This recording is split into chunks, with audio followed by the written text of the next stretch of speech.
శైలజ మృతదేహాన్ని కిందికి దించుతున్న పోలీసులు. యేసు బతికిస్తాడని మృతదేహానికి 4 రోజుల ఫ్యామిలీ ప్రార్థనలు. దుర్వాసన రావడంతో పోలీసులకు ఇరుగు పొరుగు ఫిర్యాదు. ఫ్రిజర్లో కుళ్ళిన స్థితిలో మహిళా మృతదేహం. అంబులెన్స్లో స్వగ్రామానికి తరలింపు. కూకట్పల్లిలో ఘటన వెలుగులోకి. ఎవడరా మీకు చెప్పింది? ఏడరా ఈ ప్రపంచంలో ఈ భూమి మీద ఉన్న అదేనా చూపిస్తారా? చచ్చిపోయినోడిని యేసు బతికిస్తాడని ఇంట్లో పెట్టుకొని రామ్దేవ్ హాస్పిటల్ అన్నట ఆడ చచ్చిపోతే అక్కడ కూడా ఇతర బ్లడ్ ఎక్కేయడానికి అవకాశం లేదు. ఈమెకు రక్తహీనత సంబంధించినటువంటి ఈ శైలజ అనట ఆమె రక్తహీనతకు సంబంధించినటువంటి వ్యాధి ఉంది, జబ్బు ఉంది. దాని ప్రకారంగా ఆమెకు కొత్త రక్తం ఇచ్చేయాలంటే ఎవరు మంచోళ్ళ రక్తం అయితేనే, లేదంటే దేవుడు మనం పరిశుద్ధ రక్తం ఎక్కిస్తాడు. ఆ రకంగా ఈ పిచ్చిబాడకాలు చేసినటువంటి కార్యక్రమం. ఆయనతో ఆమె లాస్ట్కు చనిపోయింది. చనిపోయిన తర్వాత సరే మరి గాడికే ఉంది కర్మ అని చెప్పేసి ఏం చేయాలి? ఇంటికి తీసుకుపోయి కార్యక్రమాలన్నీ చేయాలి.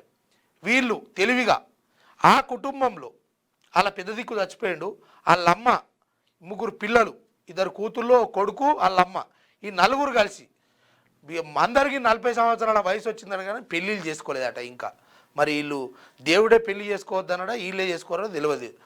అయితే అందులో ఆ శైలజ అనట ఆమె వ్యాధికి గురైంది, చచ్చిపోయింది. చనిపోయిన తర్వాత ఇక ఏసే బతికిస్తాడు, దేవుడే బతికిస్తాడు అని ఇంట్లో పెట్టి 4 రోజుల నుంచి లోపల గొల్లాలు పెట్టి తాళాలు వేసి ఇక దేవుడు బతికిస్తాడు అనుకుంటా ప్రార్థనలు చేసుడు పెట్టిరు. ఇది 3వ ఫ్లోర్లో ఉన్న వాళ్ళ ఇంట్లో, ఏది ఒక అపార్ట్మెంట్లో నివసిస్తున్నారట వాళ్ళు. ఆ 3వ ఫ్లోర్లో ఇంట్లో ఈ 4 రోజులు అయితే వాసన రాదా పక్క పొంటింటోళ్ళకు. వాళ్ళందరూ కలిసి పోలీసు వాళ్ళకి ఇన్ఫర్మేషన్ ఇచ్చారు. పోలీసు వాళ్ళు వచ్చి మీరు తీస్తారా తీయడం అంటే చాలాసేపటి దాకా తీయలేదట. ఇట్లా అయితే కాదని మైక్ అందుకొని మీరు ఇప్పుడు తీస్తేనే మంచిది, లేదంటే రేపు పొద్దుగాల మున్సిపాలిటీ వాళ్ళు మీ ఇంటికి వస్తారు, మున్సిపాలిటీలో బండ్లు ఎగిసి పంపిస్తాం శవం అది అని చెప్పేసి ఏం మాట్లాడిరు. దెబ్బకి డోర్లు తీసిరట. ఆ రకంగా ఇంకా ఏమి జనాలరా, ఏడ ఉంటున్నారా మీరంతా? ఇటు డిజిటల్ యుగంలో నడుస్తున్నటువంటి మనము ఏంది ఇది?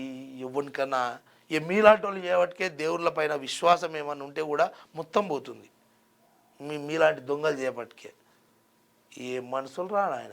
మరీ ఇక దీన్ని ఎక్కువ మాట్లాడుకోవడం. కూకట్పల్లిలో వెలుగు అంబులెన్స్లో, తర్వాత వాళ్ళది ఎటు ఆంధ్ర పశ్చిమ గోదావరి ఎటు ఇంతదా. క్యూన్యూస్ పేరు చెప్పి ఎవరైనా వసూళ్లకు, అక్రమాలకు, బెదిరింపులకు గురి చేసిన క్యూన్యూస్కి సమాచారం ఇవ్వండి. క్యూన్యూస్ ఎప్పుడూ ఇలాంటి చర్యలకు పాల్పడదు, ప్రోత్సహించదు. క్యూన్యూస్ ఎల్లప్పుడూ ప్రజా గొంతుకగా ప్రజల సమస్యల కోసం నిరంతరం పోరాడుతుంది. మీకు ఎలాంటి సమస్య ఉన్నా క్యూన్యూస్ని కాంటాక్ట్ అవ్వండి. సంప్రదించవలసిన ఫోన్ నెంబర్ 7569534968 8688926084.